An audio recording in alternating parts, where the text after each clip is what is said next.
राधे हरी kitchen में आप सभी का स्वागत है एक नई रेसिपी के साथ में। तो चलिए रेसिपी बनाना शुरू करते हैं। तो आप यहाँ देख सकते हैं कि यहाँ पर हमने ओवरनाइट के लिए उड़द की दाल जो होती है ना, जिसके हम दही बड़े बनाते हैं, वो हमने पानी में भिगो कर रखी थी। तो अब आप देख सकते हैं ये बिल्कुल सॉफ्ट हो चुकी है। और यदि आपको कोई रेसिपी बनानी हो और आप ओवरनाइट के लिए दाल को ना भिगो पाए, तो मैं आपको आगे बताऊंगी कि आप आगे किस तरह से उस दाल को यूज करें। तो यहाँ हमने एक कटोरी दाल को ओवरनाइट के लिए भिगोया था। दाल हमारी सॉफ्ट हो चुकी है। अब लेते हैं एक मिक्सी का जार और ये दाल में अपनी मिक्सी के जार में पानी निकाल के हमने अच्छे से धोकर दाल को पहले से ही भिगोया था। तो आप जब भी दाल वगैरह भिगोएं तो उसे धो जरूर लें। और उड़द की दाल में तो काफी पाउडर होता है, वाइट वाइट सा। तो आप देख सकते हैं। अब एक अदरक का टुकड़ा इसी के साथ डाल देंगे और हल्का हल्का पानी चलाकर हम मतलब थोड़ा थोड़ा पानी डालकर इसका एक पेस्ट बना लेते हैं। देखिए हमने ज्यादा पानी का यहाँ यूज नहीं करा है, क्यों? क्योंकि हमें गाढ़ा पेस्ट चाहिए। तो आप देख सकते हैं,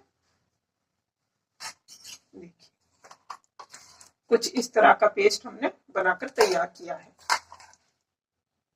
अब इसको हम एक बर्तन में ट्रांसफर कर देते हैं।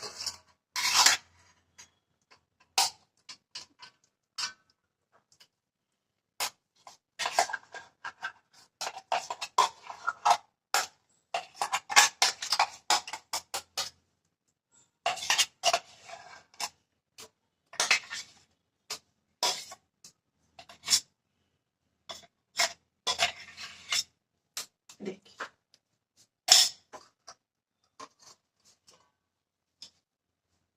दाल हमारी पिसकर तैयार है। यहाँ पर हमने पालक लिया है। अब पालक को मैं अच्छे से हमने पहले से धोकर रख दिया था। आप देख सकते हैं हल्का हल्का गीला भी है ये।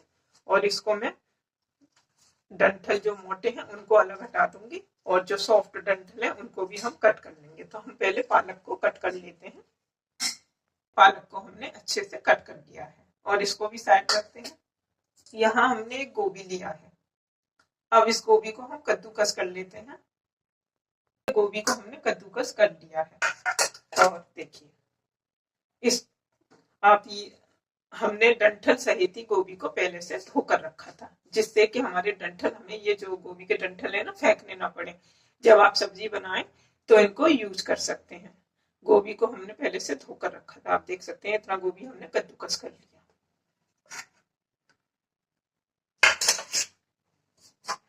अब अपनी दाल लेते हैं और उसमें मैं ये गोभी सारा डाल देती हूँ।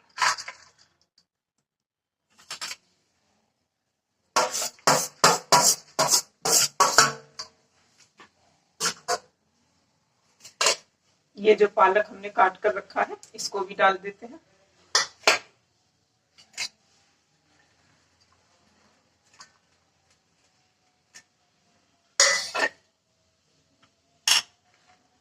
स्वाद के अनुसार व्हाइट वाला नमक,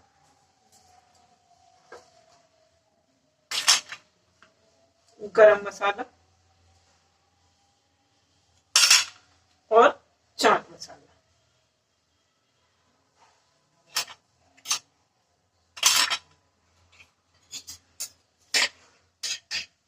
और ये रेड चिली पेस्ट स्वाद के अनुसार ही डालें। ज्यादा तीखा खाना पसंद करते हैं तो तीखा।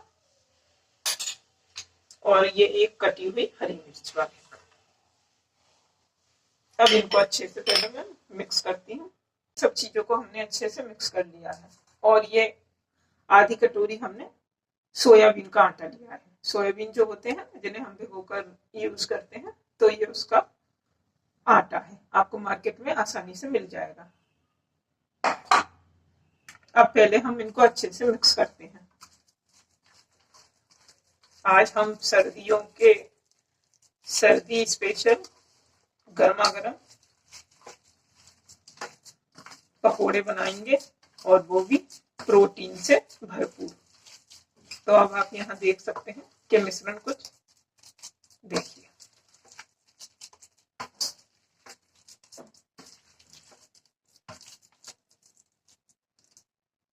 इस तरह से है। तो अब आपको डो जो है हमारा हल्का सा सॉफ्ट है, तो इसको इसीलिए हम यहाँ पर सोयाबीन का आटा यूज करेंगे। तो जितना डो हमारा परफेक्ट रूप से तैयार हो जाए उतना सोयाबीन का आटा यूज करें। और आटा भी मैंने पहले छान कर रखा हुआ है। यहाँ हमने टोटल 2 चम्मच आटा हमने इसमें ऐड कर दिया सोयाबीन का। अब अच्छे से मिक्स कर देती हूँ।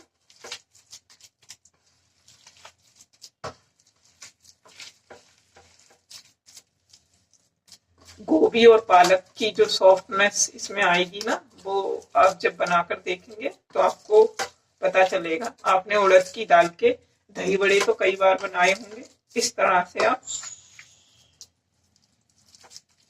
जब भी पकोड़े का दिमाग में ख्याल आता है तो सिर्फ मूंग की दाल या बेसन का ही हमारे दिमाग में आता है। इस तरह से आप उड़द की दाल के पकोड़े जरूर बनाकर देखें। चलिए, बैटर हमारा बिल्कुल तैयार है। अब हम गैस ऑन करते हैं और उस पर कढ़ाई रख देते हैं।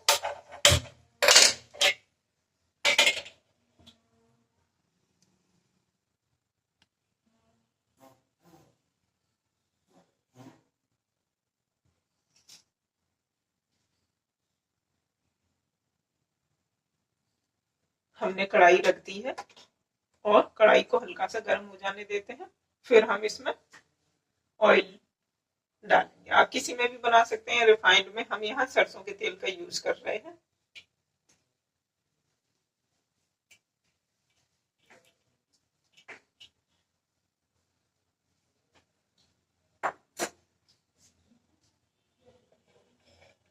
अब इसको गर्म हो जाने देते हैं। तेल हमारा गर्म हो गया है। आप चम्मच से थोड़ा थोड़ा सा बैटर लें। आप चाहें तो हाथ से भी डाल सकते हैं।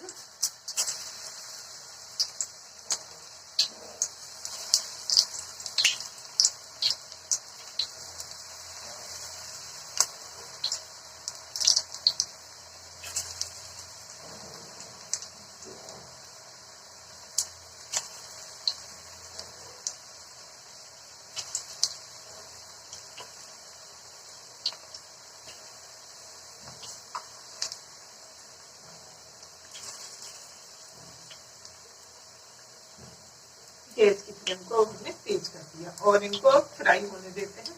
ऐसे फ्राई हो चुके हैं, दूसरी साइड से इनको फ्राई कर लेते हैं। इस तरह से आप पकोड़े बनाएंगे तो ये आपको एक अलग ही क्रंच आएगा इन पकोड़ों में, और अंदर एकदम सॉफ्टनेस आपको आएगी जब आप इनको खाएंगे।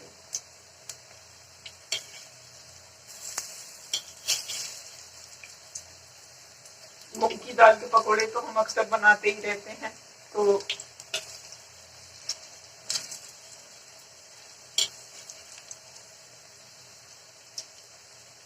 जब कोई भी चीज मैं बनाती हूँ, बनाने के बाद आपको तोड़ के दिखाती हूँ, तो उसी से आपको देखने के बाद इतना आइडिया हो जाता है कि चीज कैसी बनी है, मतलब हमने जो भी रेसिपी बनाई है वो कैसी बनी है।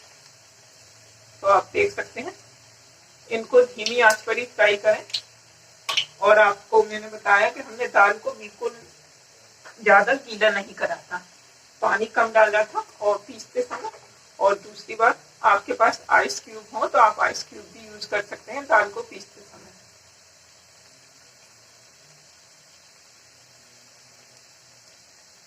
और मैंने आपसे कहा, अगर आपके रात को दाल आप भिगोना भूल गए हो तो आप 2 घंटे गर्म पानी लें और उसमें आप दाल को भिगो दें, तो आपकी दाल ऐसे ही सॉफ्ट हो जाएगी जैसे कि ओवरनाइट के लिए हो जाती है। अब आप यहाँ देख सकते हैं, गैस की फ्लेम को हम धीरे कर देते हैं और पकोड़े जो हैं हमारे बिल्कुल क्रिस्पी क्रिस्पी बनकर तैयार है।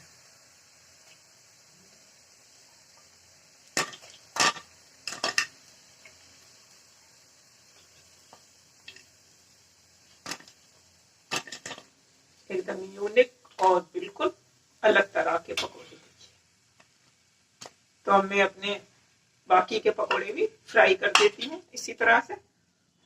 और जब भी आप कोई चीज फ्राई करें तो ऑयल कम ही डाला करें। क्यों? क्योंकि हमें बाद में वो यूज ना करना पड़े।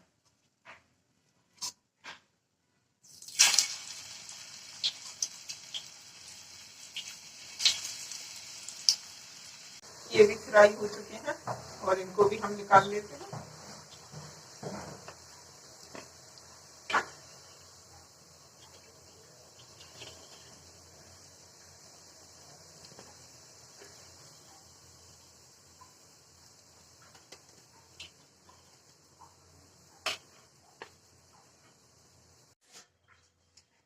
तो क्रिस्पी क्रिस्पी पकोड़े हमारे बनकर तैयार हैं, आप देख सकते हैं। और कलर कितना अच्छा आया है हमारे पकोड़ों का।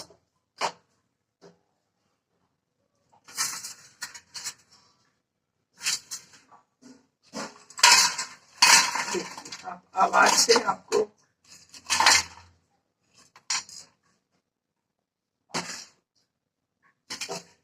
एकदम यूनिक तरीके के पकोड़े हमारे बनकर तैयार हैं।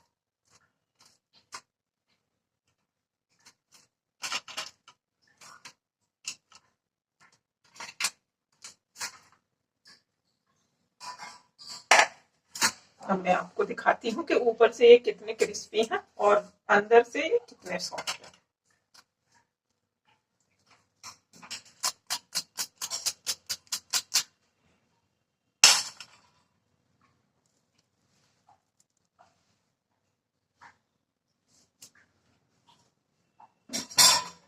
हरे धनिए और टमाटर और इमली की चटनी के साथ में पकौड़े आप एंजॉय कीजिए। और सर्दियों में तो पकौड़े स्पेशली काफी अच्छे लगते हैं। तो ये रेसिपी मेरी आपको पसंद आई हो, लाइक करना ना भूलें। और यदि चैनल पर नए हैं तो सब्सक्राइब करना बिल्कुल भी ना भूलें, जिससे ये यूनिक यूनिक सी रेसिपियां आप तक पहुंचती रहे। और मुझे कमेंट करके बताएं कि उड़द दाल के पकौड़े हमारे आपको कैसे लगे। तो मिलते हैं एक अगली रेसिपी में। राधे राधे।